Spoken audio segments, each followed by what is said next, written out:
And welcome into Redacted on this Wednesday. I'm Clayton Morris. I'm Natalie Morris. And in this show, we cover the stories the mainstream media largely ignores, or we have to dig through all of the propaganda. The mainstream media melting down over where the United States stands right now in relation to the war in Ukraine and actually having peace talks, not wanting to bring the, quote, dictator Zelensky to the table to end this horrible war. Europe, of course, aligning new sanctions, pushing us further perhaps into war on the European side, while the United States is pushing us towards peace. So we're going to talk all about the latest developments on that front in a moment. Europe totally self-destructing as the euro just tanks, and they say, no, the warmongers are unmasked. Now, we see who likes this war and who doesn't.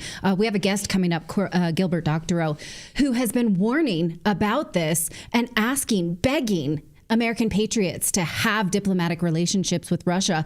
And we'll see now who just cannot stomach it because they are all in on the same narrative that sold us weapons of mass destruction. So we're going to continue to talk about that. We're going to talk about, go ahead. No, go ahead. Donald Trump saying he's going to fire every Biden-era prosecutor at the Department of Justice. That's wild. Can he do it? We have an expert on about that. Plus, J.J. Carroll's going to join us and talk about the border crisis. What's happening?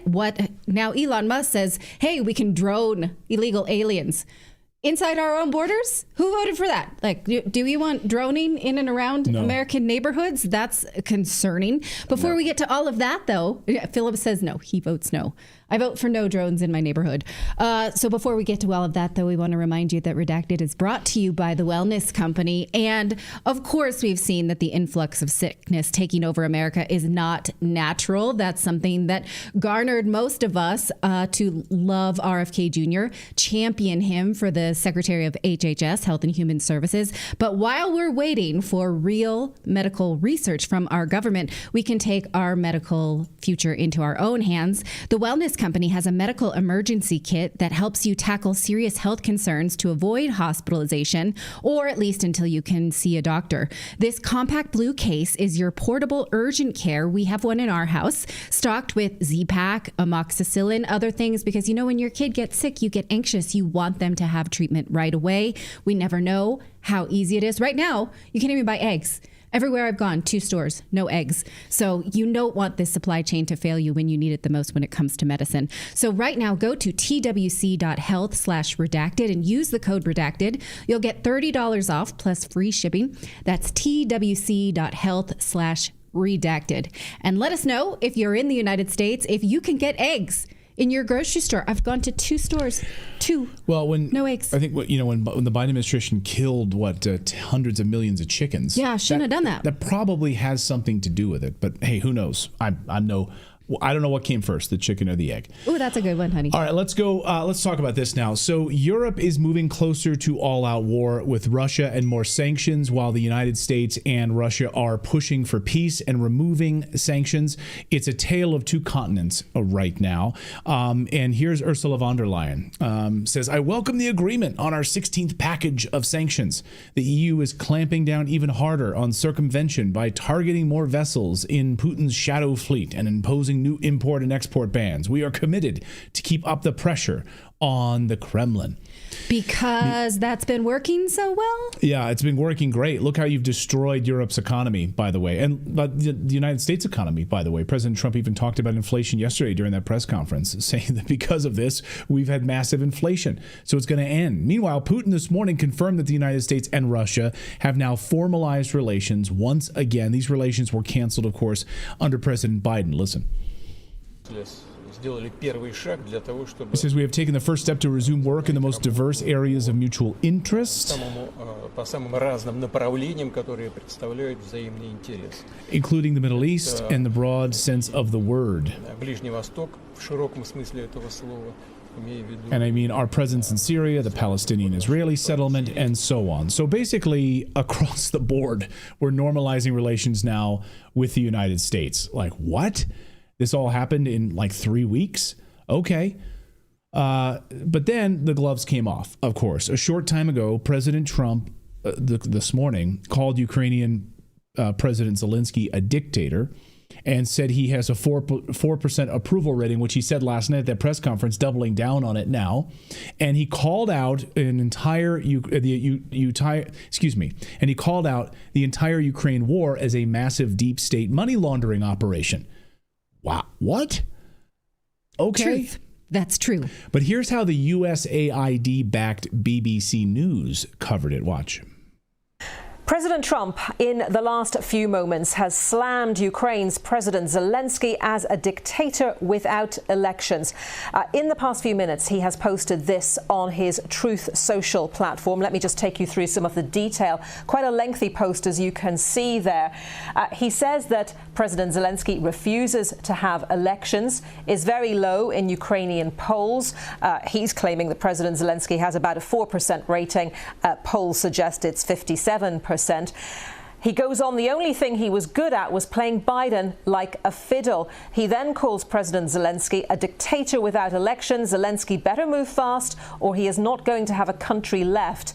He goes on. Yeah, so I love how she's like trying to fact check him in real time. She's like, we here at the BBC, or we know don't believe that. We know that the polls are 57%. That's what, according to polls, it's 57%. No one trusts the BBC anymore. Anyway, of course, the Liberals fired back saying it's not true. Zelensky, yes, has a 57% approval rating. Despite what Trump says, 4%. Even Zelensky himself talked about his high approval numbers. Watch. If someone wants to replace me right now, I would say it won't happen right now, as we are talking about 4%. We have seen this disinformation. We understand it's coming from Russia. We understand that, and we have proof that these numbers are being discussed between America and Russia. So unfortunately, President Trump, who we respect a lot as a leader of the nation that we really respect, the American nation, who supported us all the time, unfortunately, he lives in this disinformation space. Okay, so the people what's love me interesting too, Clayton. You just should trust me when I say people love me. Okay. That's something that I always do. There's no bias there. You know, it's my own take on my approval ratings, and if anybody says they don't, it's disinformation. So I did a little digging on this today. I wanted to, where are these 57% approval ratings coming from? Like, because liberals jumped all over this. Like, oh no, he's got a 57% approval rating. People love him in Ukraine. Really? Okay, so I did a little digging on this, and I posted this on X a short time ago. And it turns out that the Ukrainian organization that says Zelensky has a 57% approval rating is called the Kiev International Institute of Sociology. And guess what? It just so happens to be a partner of USAID, the United Nations, and the WHO. You can read it right on their website. So as a client, USAID pays the Kiev International Institute of Sociology. So you can definitely trust their 57% approval rating numbers, I'm sure, right? Maybe they are. Maybe they're the best approval rating numbers money can buy from USAID. Anyway, last night Trump set off a firestorm, saying that that Zelensky, in fact, started this war, and I couldn't believe he said the truth out loud. Watch. But today I heard, we weren't invited. Well, you've been there for 3 years. You should have ended it 3 years. You should have never started it. You could have made a deal. I could have made a deal for Ukraine that would have given them almost all of the land, everything, almost all of the land, and no people would have been killed, and no city would have been demolished, and not one dome would have been knocked down. But they chose not to do it that way. And President Biden, in all fairness, he doesn't have a clue. What he was so bad for this. He was so bad, so pathetic. It's so sad. Yes, so it's sad when you tank the peace deal that happened the second month of the war. Yeah, that's what the U.S. did. So Zelensky didn't start the war. Ukraine started the war in 2014, of course, after the CIA-backed coup that led to the massive genocide in eastern Ukraine, killing ethnic Russians, kids on their way to school. That's what started this. And it seems to me that people don't know their history at all. It's amazing to see how ignorant American members of Congress, the neocons, who suddenly, they're all being outed about their ignorance about this. It's pretty remarkable to see. It's very simple to pick up a book, and you could see where this genocide started in 2014. Michael McFaul, here's a bunch of examples. Ukraine did not invade Russia. Russia invaded Ukraine. As an American, this is so embarrassing to all Ukrainians, especially the families who've lost loved ones due to Putin's barbaric invasion and terrorism. I apologize. Then another one, call to activism. Holy crap. Trump says Zelensky should never have started the war with Russia. Putin started the war by invading Ukraine. He's literally spreading Putin talking points from the podium. What a disgraceful a-hole. Here's Representative Don Bacon. Putin started this war. Putin committed war crimes. Putin is the dictator who murdered his opponents. The EU nations have contributed more to Ukraine. Zelensky polls well over 50%. Again, taking the propaganda. Ukraine wants to be a part of the West. Putin hates the West. I don't accept George Orwell's doublethink. Okay. Of course, none of that is true. Well, it's true if you only joined the Earth in 2022. Right. If you don't understand history, it's true to you. But even Jens Stoltenberg, the former head of NATO, let the cat out of the bag when he said this about 2014. It didn't start in February last year. The war started in 2014. And since 2014, NATO allies have provided support to Ukraine with training, with equipment. Oh, okay. Where was the outrage from liberals then? I can't believe he's spreading Putin talking points from the NATO podium. But they didn't. So we're going to have a lot more on this with Gilbert Doctorow in just a few moments as we unpack the latest here. But we've got more news.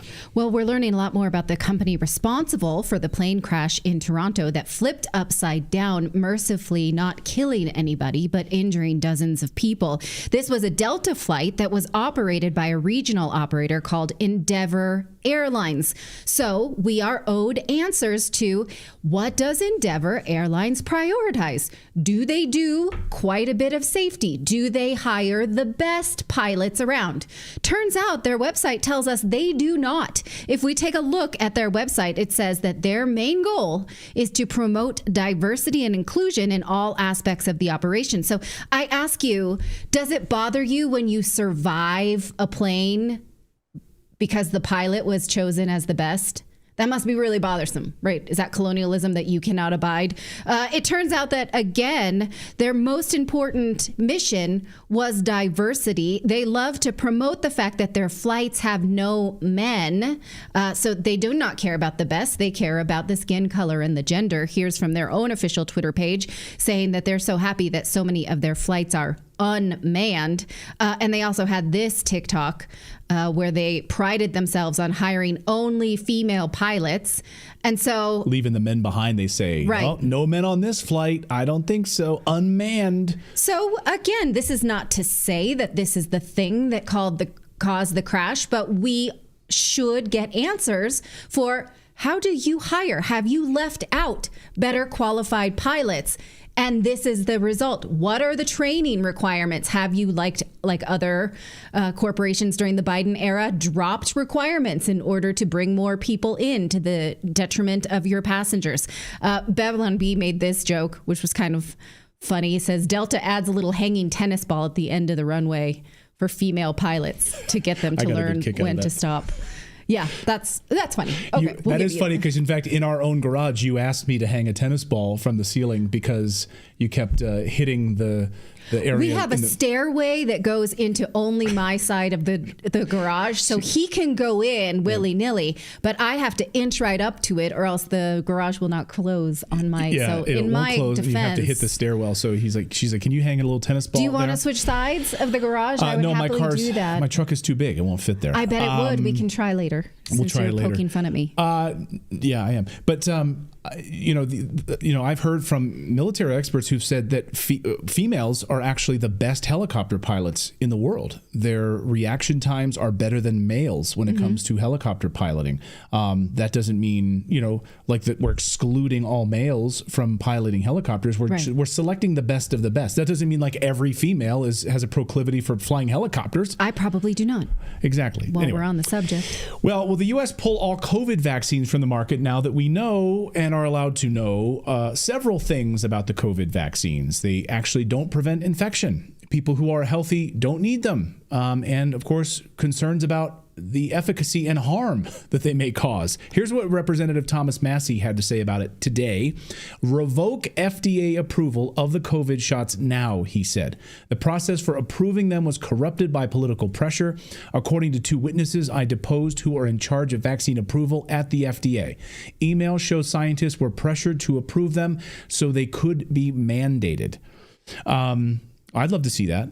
That would be shocking, right? This comes after Pfizer CEO Alfred Bourla, the veterinarian, said that if the vaccines weren't safe and effective, they never would have received FDA approval.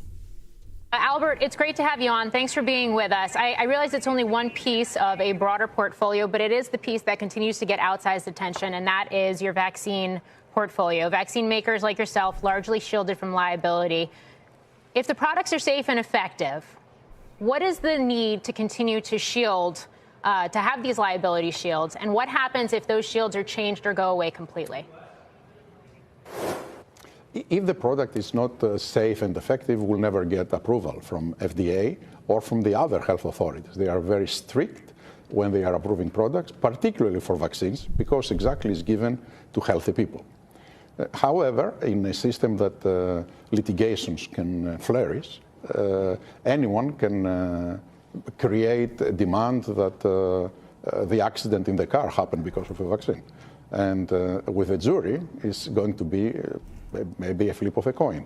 And this is, I think, why the Congress, it was not an administration, had passed this legislation that is protecting those that they have approval from the FDA from further liabilities. So these things were given emergency use authorization, right? And that's the only way they were pushed through. Why hasn't that been removed? What's the emergency right now? They still don't have full approval. They do not. So emergency approval that may have been fraudulent, especially if these whistleblower emails are correct and Thomas Massie is correct. Congressman Massie is not known to lie. It could have been that the FDA was pressured by the government to approve the vaccine. A reminder that this would have been the Trump government, of course, under Operation Warp Speed, which has been a huge criticism of us here on this show about Trump and his sort of blind spot for Operation Warp Speed. But if the Trump administration is now about to ban these shots, that's a positive move, maybe admitting, hey, we screwed up here. Now, the same people who push the vaccines are saying, well, that was a messaging error. Watch former White House health advisor Deborah Birx say this. She's trending for saying the same thing on Piers Morgan's show, but this one is a bit shorter, so watch this. And what we've done wrong in public health is we didn't explain that COVID vaccines were nothing like the childhood vaccines, and that the childhood vaccines, like many of the diseases, you get it once, you don't get it again, and this is getting the children to have that disease without getting the deadly consequences. That is not what the COVID vaccine was designed to do. It wasn't designed to prevent against infection. Oh, no. What? Well, I mean, Why did we get that then? What? What exactly do you do here? What is it you It was designed to prevent infection. Oh, really? Then what was it designed to do? And we only figured that out ourselves by reading Pfizer's clinical trials and showing that they only marked efficacy if someone had fewer sneezes and sniffles and coughs. They did not test for infection. I remind you, we got a YouTube strike for saying that in 2021. So we were on our own because you fools didn't tell us the truth. All right, we got more news to get to. Gilbert Doctorow is going to be here. We're going to talk more about the state of things with Russia. And you definitely want to pay attention to what he has to say. One of the smartest people in the world on this subject. So Gilbert is going to be joining us here in a moment. But first, winners don't make resolutions. Resolutions break, of course. How many of you kept your New Year's resolutions already? Instead, they just start and then maximize that momentum. When the goal is health span or being able to live better for longer, there are a few non-negotiables. One of them is quality. And it comes to supplements geared towards high performers. No one does it like Momentous. They invest in NSF certification, meaning every batch is tested for heavy metals, harmful additives, and the label claim accuracy, and it's the reason they're trusted by 32 NFL teams and collegiate sports team dietitians all over the country. Trusting research in their ecosystem of experts over fads means not offering every supplement on the market. Other brands can do that. Momentous believes in nailing the basics with bone-crushing consistency and then curating an intentional routine based on your individual goals. And by basics, we mean protein and creatine. So Momentous sources CreaPure, the purest form of creatine monohydrate available. And it's an absolute must for both men and women for peak physical and cognitive performance. So go right now to livemomentous.com. Try it today at 20% off. Just use the code Redacted and start living on purpose. Again, livemomentous.com. Try it today. Get 20% off with the code Redacted. Well, while the media freaks out about the diplomacy with Russia, our next guest, American academic Gilbert Doctorow, says that having respect for Putin and diplomacy with Russia makes you a great American patriot because you then recognize the power of peace, diplomacy, instead of constant provocation. He's been warning for years about the neocons led by John McCain trying to get a war with Russia. He warned about the Obama administration's provocation with Russia, particularly around the way we covered the Olympics. Now he says the Trump administration is doing the right thing, but may use this advantage to drive a wedge between Russia and China. So we're not done here. Gilbert Doctorow, thank you so much for joining us and coming back to Redacted. Yeah, my pleasure to be with you. So you live in Europe, so it's late for you. We really appreciate your time. Do you think this diplomacy with Russia is what we've needed all along? And can you explain why you've been warning about this for over a decade? We're going back to 2015 when I first wrote a book, Does Russia Have a Future? By Mentors of Great Power. And I followed that up a couple of years later, Does America Have a Future? And the reason that these titles were given, and they are linked, is that since about 2010, 2012, the United States has been determined to remove Russia as a major power and as a global competitor. And it has staked its own fortune on that very policy, so that the success or failure in the attack on Russia has had direct implications for America's success as a great power. And we see that today. These things have come together. Every attempt by the American administrations, successive administrations, from Obama on, to handicap Russia, to weaken Russia, have come back and harmed the American position in the world.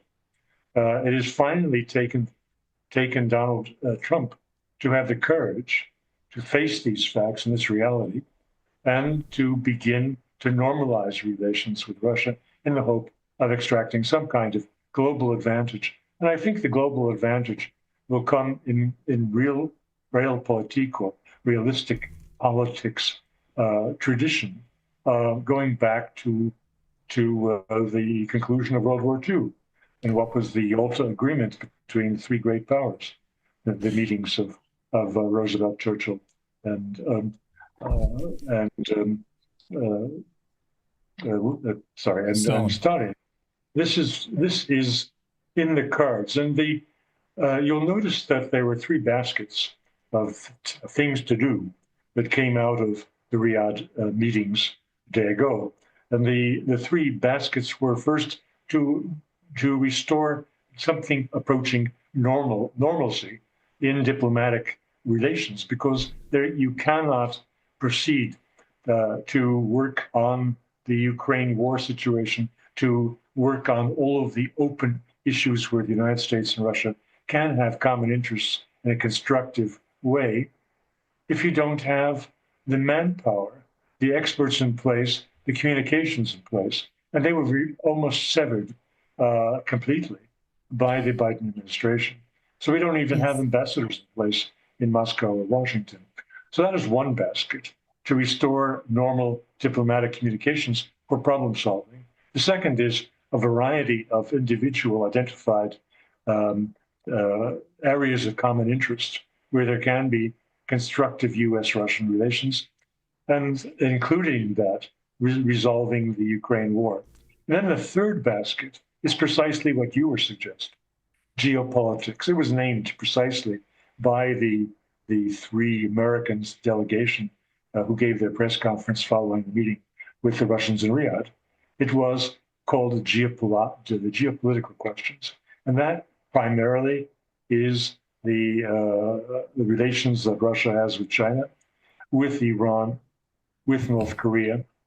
And but you'll notice, because there are three baskets, addressing that question of geopolitics and the American wish list to drive a wedge does not prevent progress on the first 2 points.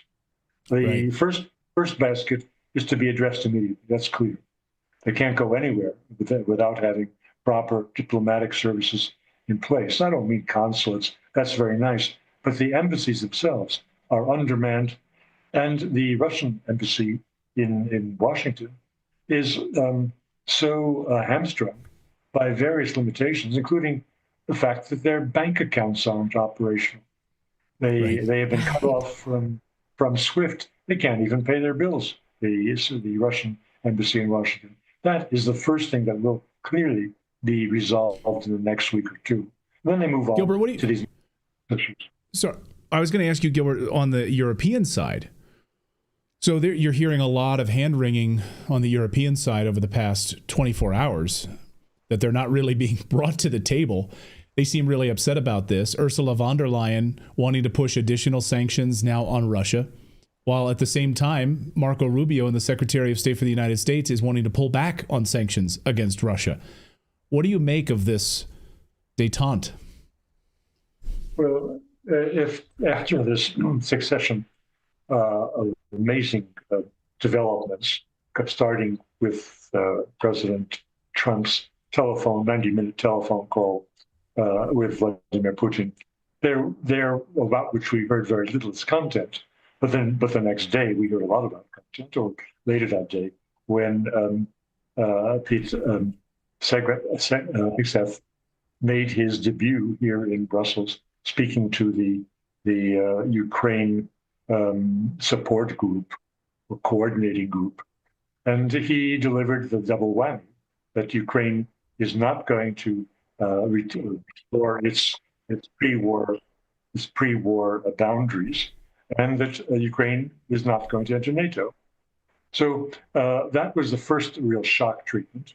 Then more came towards the weekend. Of course, there was J.D. Vance's speech in the Munich conference, which was set up to underline the division between Europe and the United States, and I'd say to bring out this division in a way that that the whole world can understand. That one is the peace camp and the other is a war camp. This was done by Vance's discussing why Europe is not democratic, why Europe is its own worst enemy and is defeating its security by this authoritarian, Soviet-style censorship, deprivation of freedom of speech, and exclusion of large parts of the population, the populist parties on the right, the populist parties on the left, from equal participation in political life in their countries. That really shook up the leaders, political leaders, military leaders of Europe at the conference, and people who covered it in the newspapers here. I think now of the Le Monde, which had Sylvia Kaufman, who's a well-known personality in British news and in the New York Times op-ed pages, a long-time Le Monde New York bureau chief. She was writing yesterday in Le Monde how the speech by J.D. Vance was fascist and hostile. So you've got the division here, almost irreparable division, has come up, and that served the purposes of Trump. And he went and made the rift still wider, knowing full well what he was doing when the State Department sent out a questionnaire to all the Europeans saying, well, you're very unhappy that you're not yet participating in the talks. And this was, of course, the big conversation point through all of Europe on this weekend. Shock that the American talks with the Russians did not include either Kiev or, more importantly, themselves. They were not uninvited to this. And all of them know English well enough and American political law well enough to understand the concept that if you don't have a seat at the table, it means you're on the menu. So they understood that they were on the menu. That's right.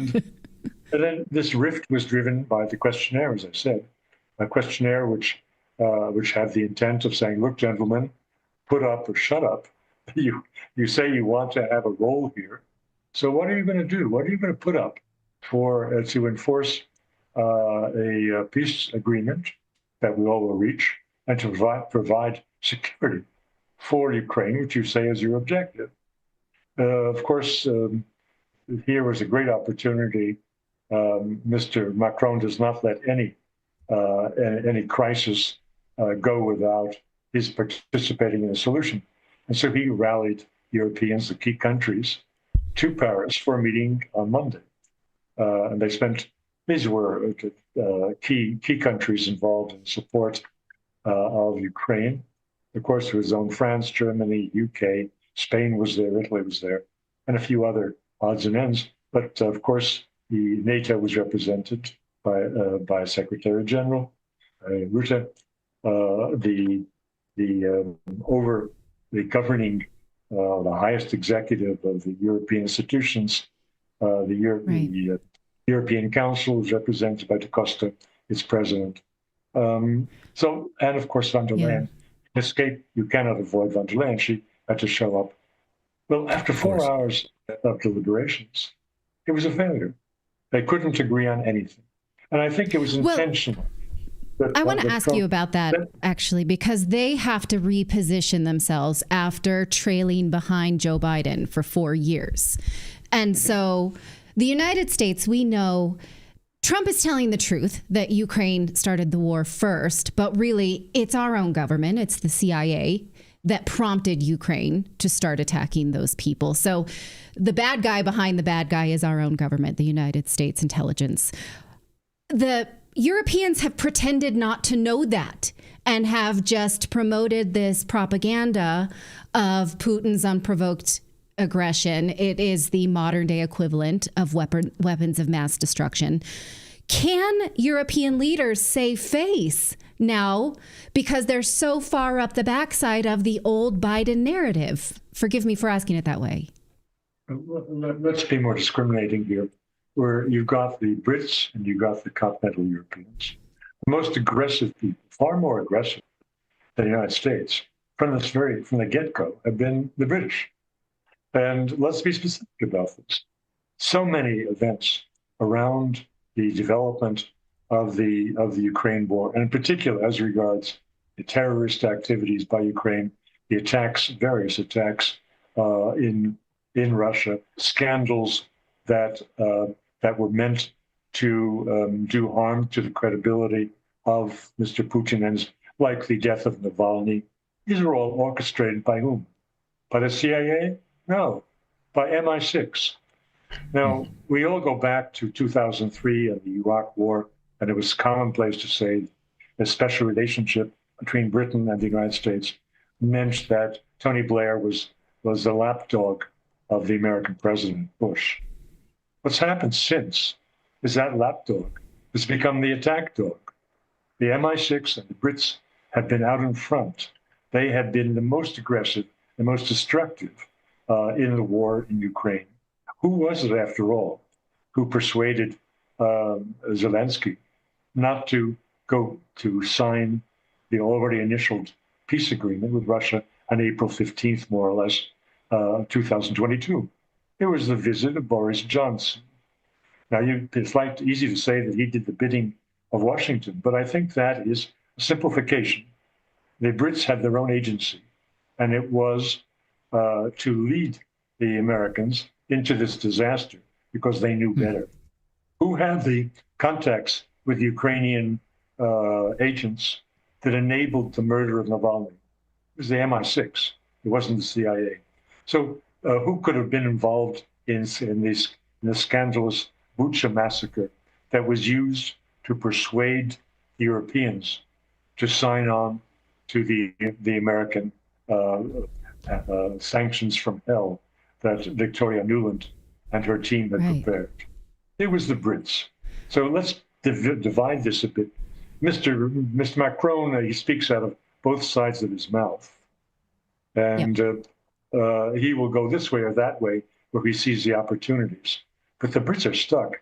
And if I were Mr. Starmer, I would think twice about this trip in the coming week to Washington.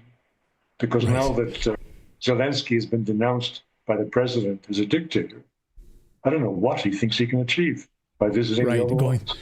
Going to the Oval Office to campaign on behalf of a dictator who's canceled elections and murdered political opponents and American journalists. Like, I don't think the White House is going to be very forgiving for that, reading the temperature of the room in the United States. Americans are sick of it. I see people right now in our chat room, they're sick of it. They're sick of us propping up this propaganda in Ukraine. Gilbert, we'll get you out of here on this. I know it's 10:30 there in Brussels where you are right now, so we'll let you get back to your evening. Final question here. NATO.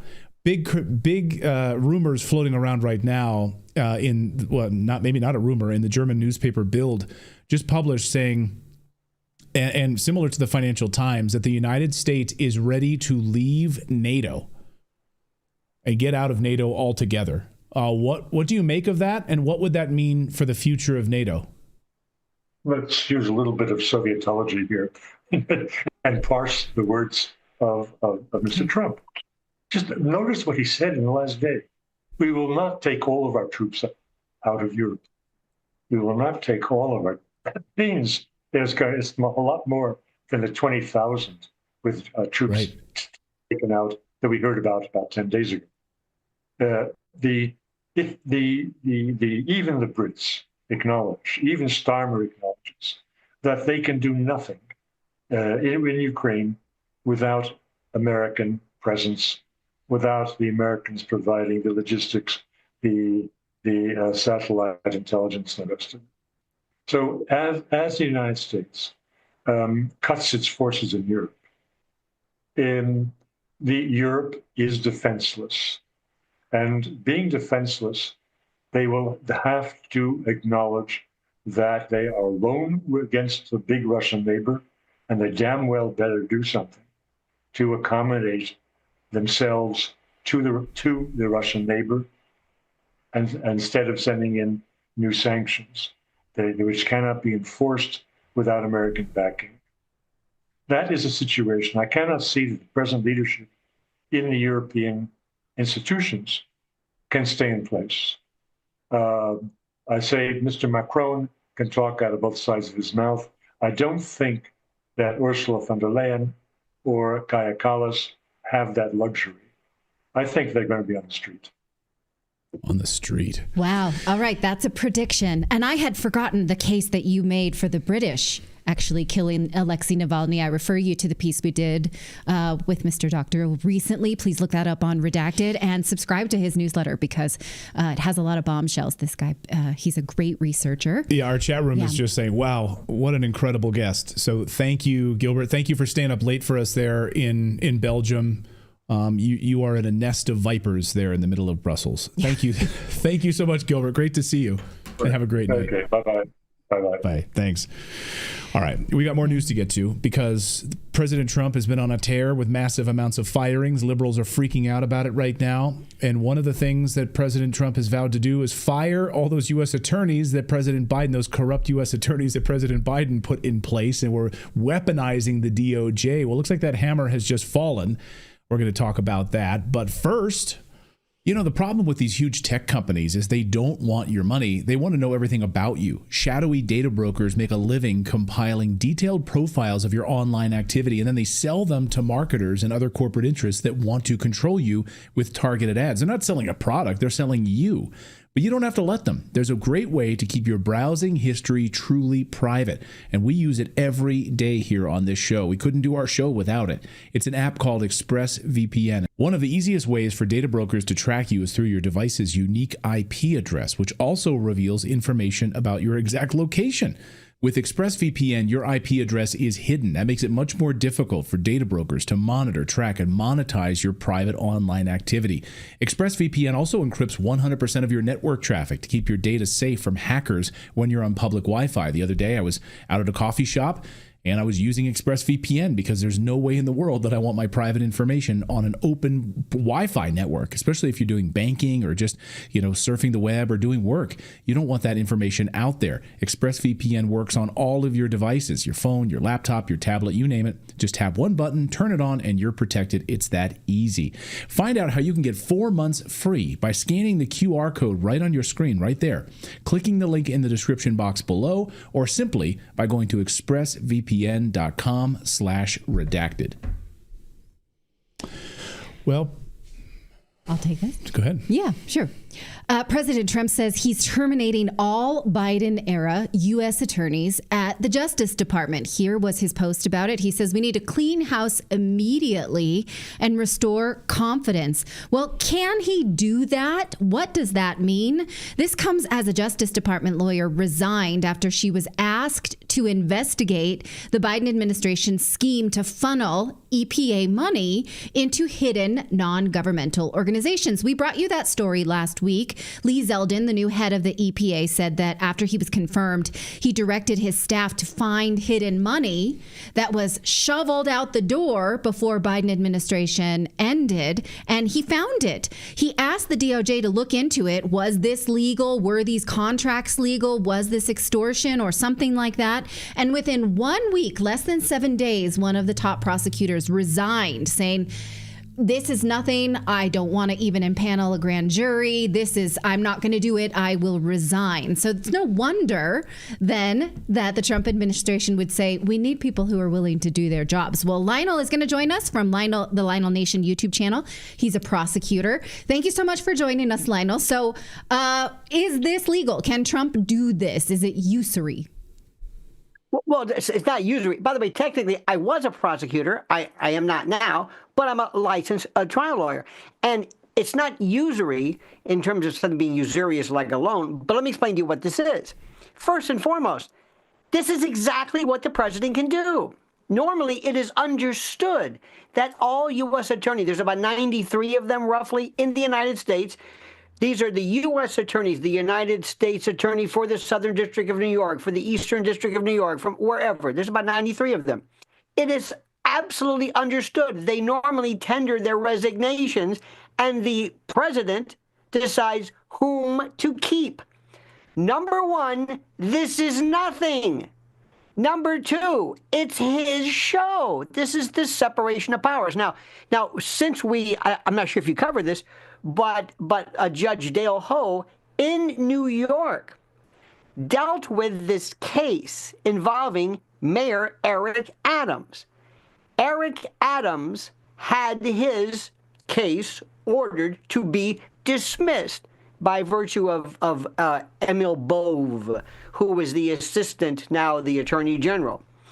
A highly regarded interim U.S. attorney in New York said, I'm not going to do this. This is a great case. After all, they indicted the mayor of New York for upgrading his airline travel and hotel. Anyway, so she says, going into the first class lounge. They let him go in the lounge, even though he offered to pay for the ticket. That's real where corruption. It starts. That's where it starts. Upgrades. Next thing you know, heroin. Anyway, so what happens is she made this she's very highly respected, said, you're not going to tell me I'm leaving. And they say, well, look at her. She was in the Federalist Society. Let me explain to you. These U.S. attorneys have this idea that we're not some DA in Flagstaff or some Brooklyn DA. We're the United States attorneys. And of that group, The Southern District of New York is the Beverly Hills or whatever it is. This is the creme de la creme.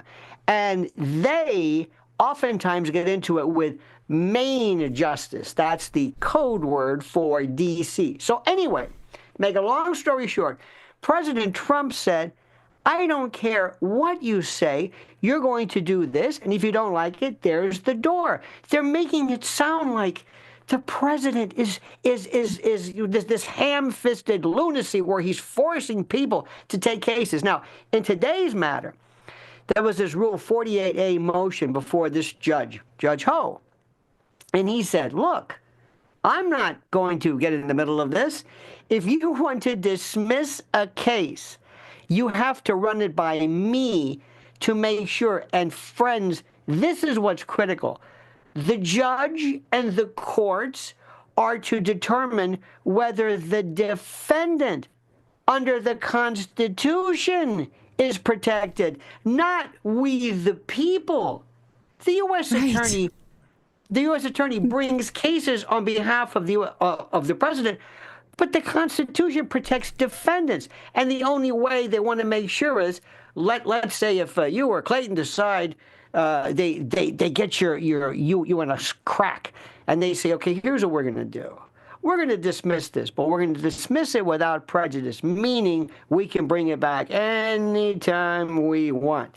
They run it by a judge. In this particular case, Judge Ho wanted this 48A rule where the judge has to approve it to make sure that you're not being browbeaten, to make sure that the defendant, in this case, Eric Adams, is protected, not the people, not the citizens. It doesn't work like that. And by the way, if you the lawyers bringing it, it seems that's who they're really protected, is the prosecution. So do we want to live somewhere where the prosecutors have preferential treatment and not the defendants? That's Kafkaesque. If these prosecutors don't think that they fulfill political ideology, listen, my friends, let me remind you, where were these prosecutors when President Trump was the victim of more lawfare than you can imagine? Where were these prosecutors who resigned when average citizens on January 6th, who just found themselves kettlebelled, or whatever you want to call it, in this dragnet, thrown into the bowels and the dungeons of some D.C. gulag? Where were they then? How about when President Trump was charged with case after case after case, lawfare on steroids? Where were they then? Where were these people when he was charged with basically filing an NDA? Where were they when he was hit with basically a civil case in New York that sought to wipe him out financially? Where were these sensitive protectors of the Constitution then? Nobody quit. Nobody said anything. I don't even know if there are people still in prison or in jail now in Washington because of January 6th. Do you? Where's anybody? No. But this, Eric Adams or some EPA, you've got to be kidding. And one last thing. These people were on their way out anyway. These people are going to go to the white shoe law firms. They're going to make a fortune. And there's no better way than to leave. I left, daring to say to Trump, you're not going to push me around. Oh, we don't love you. Add a couple $100K to my salary. Oh, right. Immediately your partner. Yeah. Yeah. Yes. Oh, yeah. Now I'm going to hire you. Oh, you were anti-Trump. You fought the Trump regime. Glad you got out of there. But Lionel, I got to tell you what's really upsetting, or what I'm nervous about, is not these sort of figureheads, these U.S. attorneys at the top of the heap. It's the clerks. It's the underbelly at the DOJ. It's these people who maybe have burrowed in. We did a report a couple of months ago about the people, the deep state. So maybe the figureheads, these U.S. attorneys that you're talking about, the top of the heap. But what about the staffers? What about those people? Are you concerned at all about them? Not as much, because believe it or not, there's one thing that they love more than getting Trump is their job. A staffer has less of a chance to go to Sullivan and Cromwell and get that corner office in the C-suite or whatever. Yeah, that's a part of it. Pamela Giovanni, by the way, whom I know from my days as a state attorney's office in Florida, she's a fellow Floridian from Tampa, my hometown, known her for years. She is absolutely no nonsense. They will get immediately the tone and the tenor of how this is going to be. But let me explain to you, but the most important part, I can't figure this thing out. Maybe you're like me every day. Did you ever ask yourselves, what are we going to talk about? I don't know, Natalie. What are we going to? It's kind of slow today. Slow every 5 minutes. It's like I'm drinking from a fire hose. There's another story. How about Judge Chutkan in D.C. siding with Trump, who basically says this is his executive office. He can do whatever he wants. And let me remind you, today's the 80th anniversary of Iwo Jima. Do you know how many kids, 15 and 16-year-old, died there? Do you know how during World War II, during Enigma, we had housewives and people breaking the code along with Alan Turing? Elon Musk has people who may look a little weird. They may be 19 years old, but they've been deputized as we have deputized citizens throughout history. This is a new world, and the radical left don't know what to do. They're freaking out. They have they're protesting. Idea. They've taken over New York City in protest. Could you imagine? With dances. They're dancing at the Kennedy Center, like interpretively. Like Lionel, let's we're going to go protest today in middle of Manhattan. And Lionel say to me, Clayton, what are we going to protest today? Are we going to stand up for human rights? Are we going to end the war in Ukraine? No, Stop Lionel. Human trafficking. What we're going to protest today is Trump going after waste, fraud, and abuse in the government. I'm not putting on my coat. What? The bravery. By the way, it's 31 right now, and it's warmed up. And this is the most important thing. These are the same people, Clayton, who years ago turned, 87,000 IRS agents to go after you, to look under you to make sure you haven't dotted the wrong I or crossed the wrong T, to audit you, and they applauded it. When we want to go after and audit the auditors, oh, no, you don't. Oh, wait a minute. How do they do this? How do they look at I hate to bring this, look at the SNL 50th with Tom Hanks, I know this is not legally related, doing a joke about MAGA racism. What year are you in? What time? What inertial bubble? America, they don't get it. They're like the Japanese soldier who doesn't know the war's over. They're arguing 2016 or something. Did they see the results? I don't understand. I have a question, though. So this EPA case that we talked about with Lee Zedlin saying, I found all this money. I think it might be illegal. I'd like the DOJ to look into it. And this DOJ prosecutor is like, not doing that. Cannot look into money corruption. Is it possible that she also said, some of my colleagues also said there's no case here, but I've been told to make a case here. Is it possible she could have summed up the merits of this case in less than 5 days, 5 working days? No, of course not. Now, they're making this out like to be the Saturday Night Massacre, that this is Archibald Cox. No, the thing is that here's what you do. This is the most important. If it's, let's say it's President, Natalie, and I say, oh, yes, Madam President, I'll do this. Okay. And I sit on it. I don't announce to the world, no, do this. Oh, I'm going to look at it very thoroughly. We've done it, and we issue a no true bill. Remember, the prosecutor, if I want to kill a case, the great Saul Walker said a great prosecutor could indict a ham sandwich if he wanted to. If I want to indict somebody or not indict somebody, let's say it's a cop and I like this person, I just put on crappy evidence, and the grand jury says, we're not going to indict. Okay, I throw the case. These people want to grandstand for their Democratic, liberal, far-left darlings. Oh, you were yes, hi, how are you? I'm Danielle Sassoon. Oh, you were the one who resigned at the come on in. And who are you? Well, I was the one who denied Lee Zeldin the grand jury. Oh, come on in. This is like this, the Hall of Fame. They're trying to virtue signal by not doing their job. And think about this, what you said, not go after corruption. I don't get it. You're actually telling people, instead of pretending, look, here's the best thing. If you're going to throw the case, pretend you're not throwing the case. Don't. And so now if we get a good prosecutor who actually shows us a valid indictment, we will see what she refused to look at. And it will be out there for the rest of us to say, yeah, this was corruption with taxpayer dollars. Put it this way. Whenever they find this person guilty, perhaps, and they're entitled to their day, I can see this. Hi, remember this one? Yeah. This is the one that they didn't want to take to the grand jury. The guy who just got 75 years? Yeah. This is the guy that prosecutor. So remember this, because now if you're that defendant, they just put a red dot on him. He said, oh, thanks, terrific. Now they're going to get me. Now they're going to make an example out of me. So, but again, it's the defendant we're thinking about. But this is, all I know is that the president cannot lose. Every time he does something, he wins bigger, and more people are siding with him. Now, he has not lost anything. It makes sense. Yeah. I mean, I can't. You have an I told you so from last week. You said this. So every time that he's challenged, he's going to win, and we'll just grow stronger. So another I told you so from Lionel. Follow the Lionel Nation YouTube channel for more of this great analysis, or follow him on X. Thanks again, Lionel. Always a pleasure to talk to you. Thanks for breaking this down. Thank you. Have a great day. Thanks, Lionel.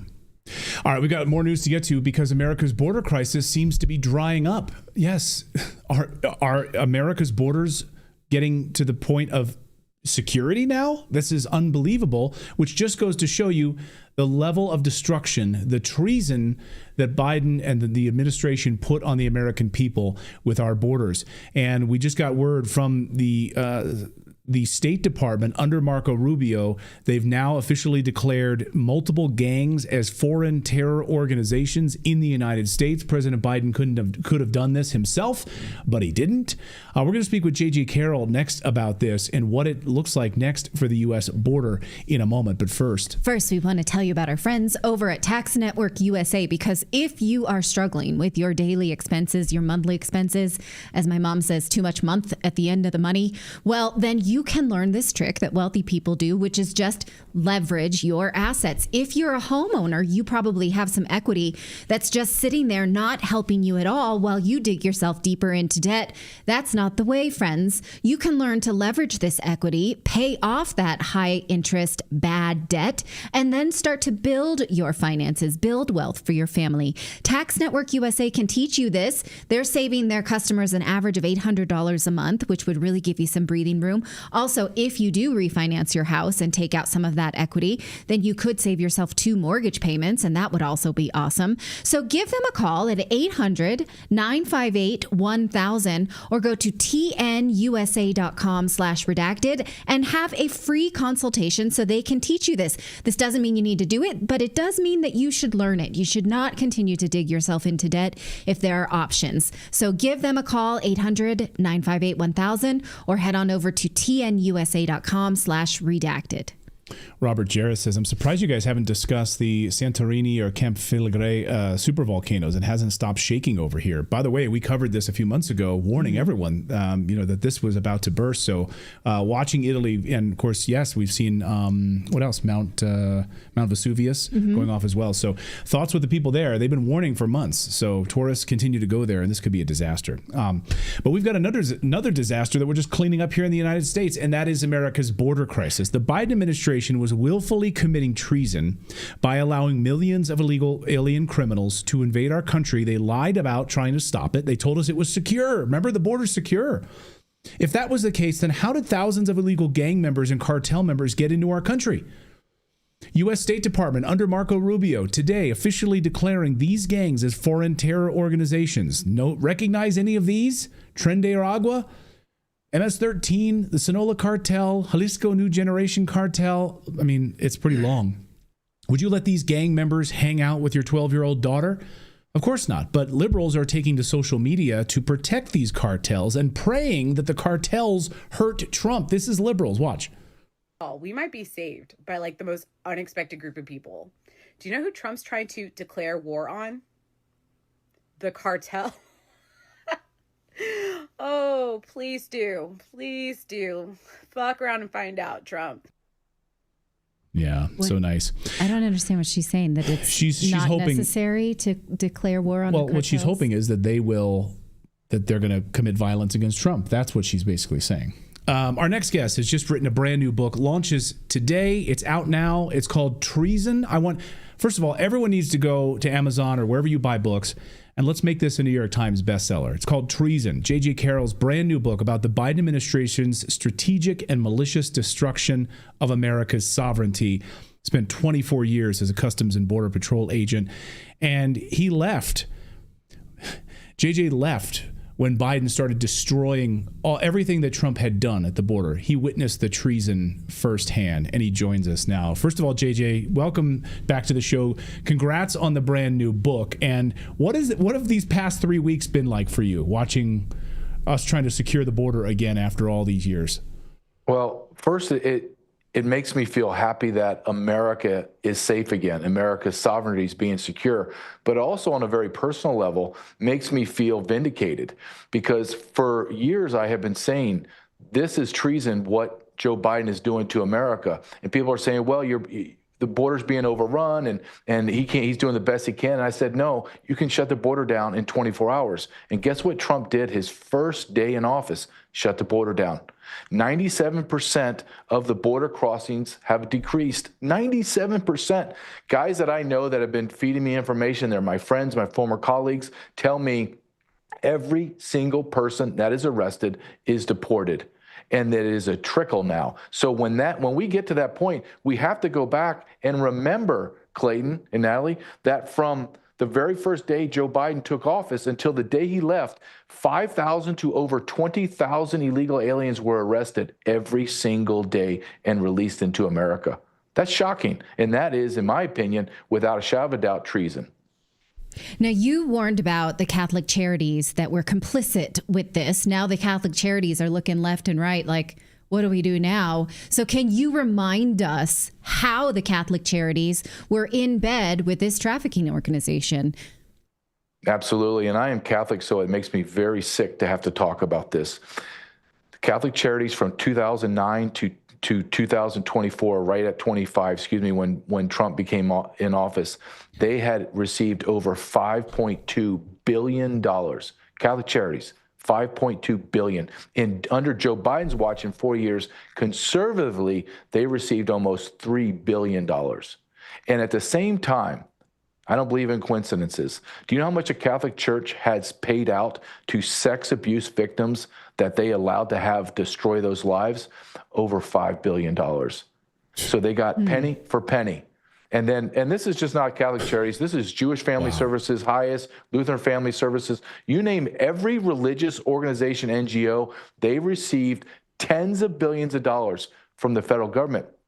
And we've been vindicated, what we've been saying, Clayton, for a long time that you've been interviewing me. USAID funded international NGOs. DHS through FEMA funded the domestic NGOs. So we, American government, funded our own demise by bringing in 30 million illegal aliens in 4 years. That is unbelievable. And it is all now coming to light, thank God for Donald Trump, that we have been right this whole time. How does that work? I'm sorry, can I just get a little clear? Because you see these nice nuns, they take in somebody who maybe is running from the cartel because the cartel has taken over their, let's say, coffee or avocado farm.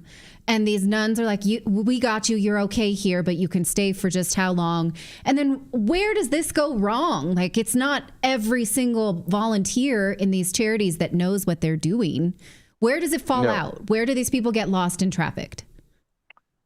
Well, the Catholic charities, let's take Catholic charities because we're talking about them. Well, we could talk about the Jewish Family Services in the same way, Lutheran Family Services. So what happens is once an illegal alien comes across the border, it doesn't matter if you're arrested or not. So it could be an unaccompanied alien child that's 3 years old. It could be an 80-year-old grandmother, or it could be a cartel member that crossed and was never discovered. The NGOs get bulk money. Like, here's $5 billion, Catholic charities. Now do whatever you need to do to get these migrants to wherever they want to go. So the Catholic charities NGO becomes the trafficker. They traffic them all the way down in the Darien Gap, brought them up to the border, and then Catholic charities NGOs domestically takes a hold of them, and then transports them throughout the nation. The Border Patrol, the HHS and DHS just wipe their hands. I'm not complicit in this. Well, wait a minute. You're trafficking children from one cartel member on the south side to a cartel member on the north side. Ryan Matt and I showed this in our documentary, What is Treason? We prove it without a shadow of a doubt. We have whistleblowers out the wazoo that are saying, absolutely, that's exactly how they do it. The NGOs are the machine that runs the car, where the car is the United States government. And the people we interviewed said, Natalie, understand, the federal government doesn't run the NGOs. The NGOs run the federal government. They tell the federal government how much money they need, what they're using it for, and how and where they're taking these illegal aliens to. It was a genius move by Mayorkas and Biden.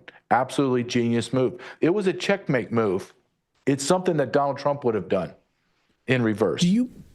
JJ, because I'm worried this is going to happen again. Now you guys you were one of the big champions of exposing this corruption, and I hope that Tom Homan and the Trump administration fully understand the size and scope of this.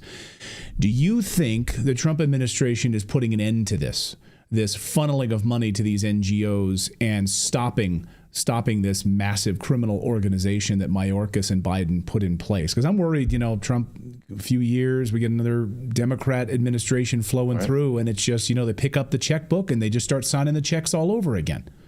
I think that's a great question, and let's do this. So Kristi Noem, who is now the Secretary of DHS, who's an amazing woman, I've met her before, she has already come out and said, yep, all the NGOs, they're done. Why? Think about this. Just think about what we're talking about. Kristi Noem cuts off all the funding on the NGOs, and do you know who filed a lawsuit today?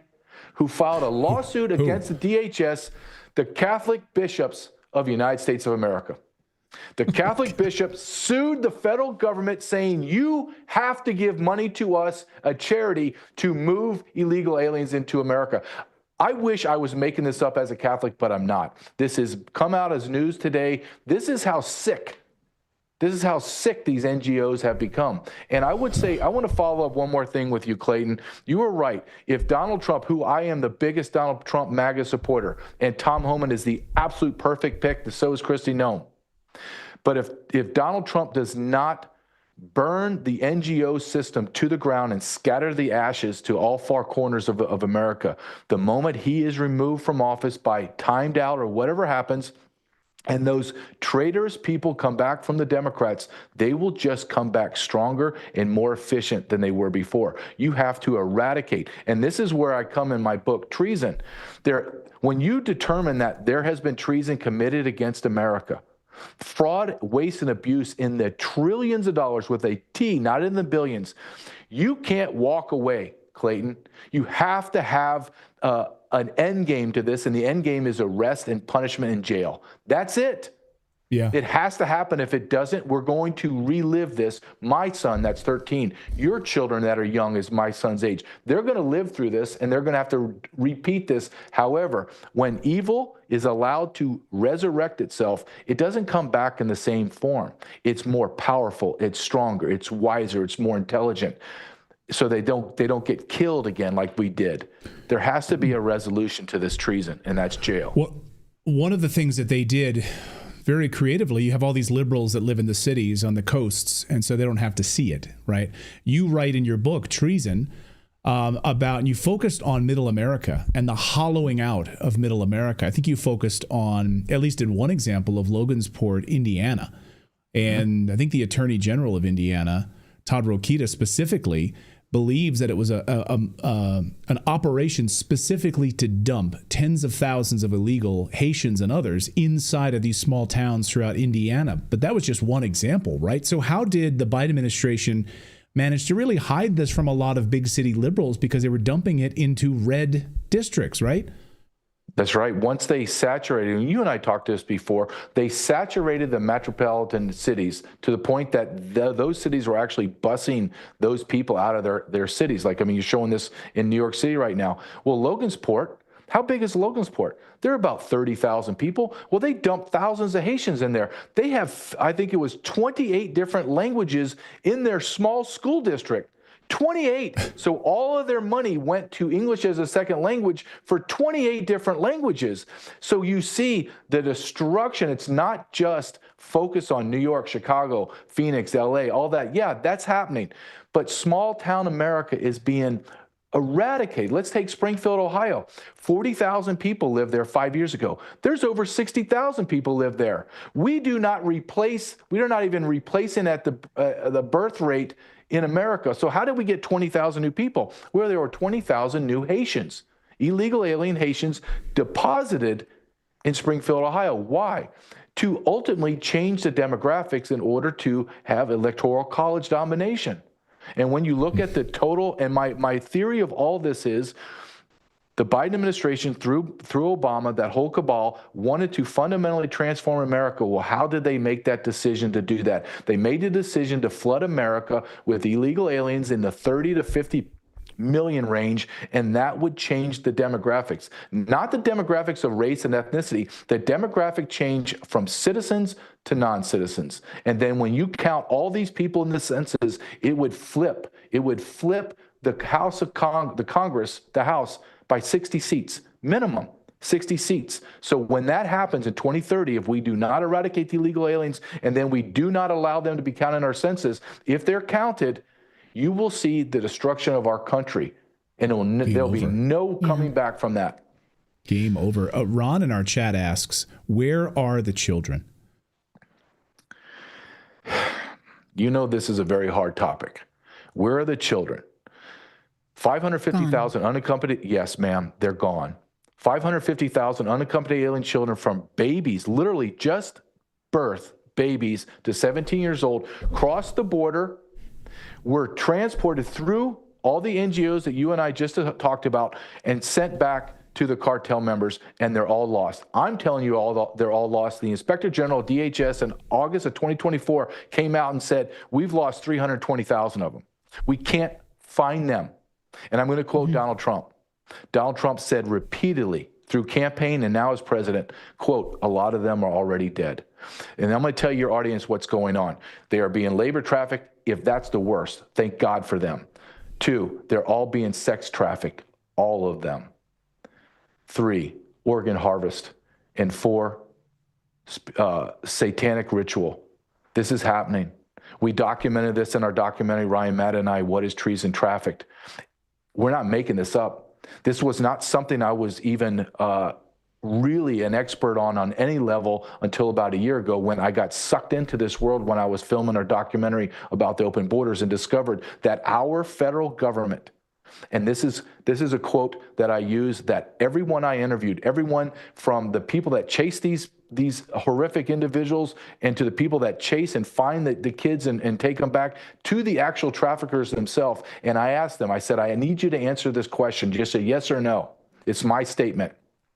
The United States federal government is the world's largest child sex trafficking organization in modern history. And you know what everyone told me? And they didn't even know I was interviewing other people. Yes, JJ, absolutely yes. The federal government is trafficking children. I go in front of Congress to testify about the children being trafficked. And my testimony is thousands of these children are being raped right now as you and I are speaking. And you know what their response was?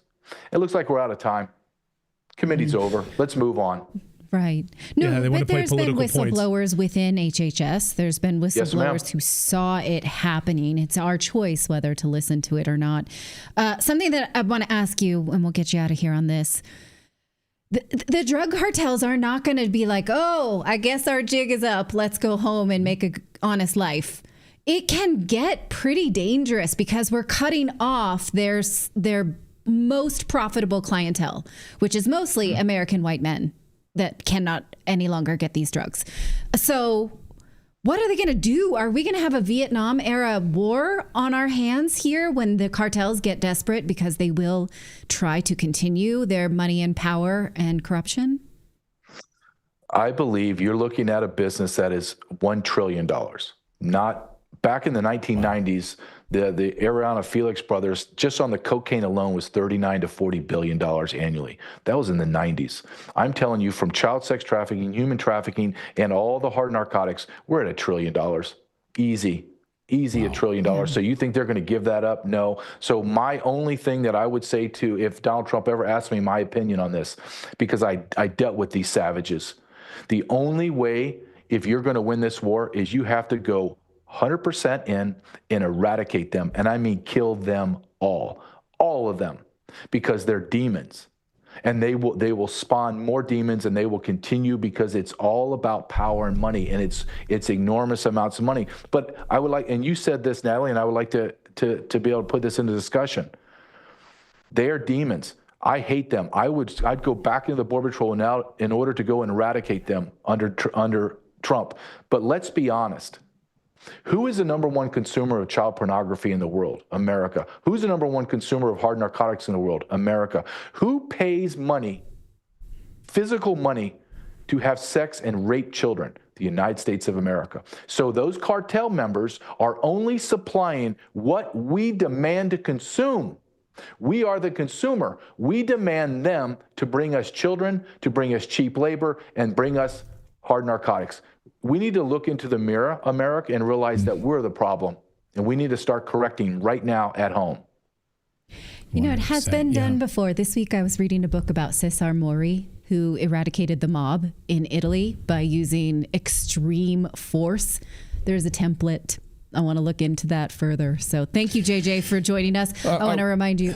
Can I just want to say thank you to JJ and for his incredible work. And let's put the book back up on the screen. If every one of our audience members right now even just goes and buys a copy and even donates it to your local library, just go on Amazon or wherever you buy books and buy a copy of his brand new book. And the work that JJ has done to bring light and shed light on this treason and what these horrible sex trafficking operations have done in the United States of America.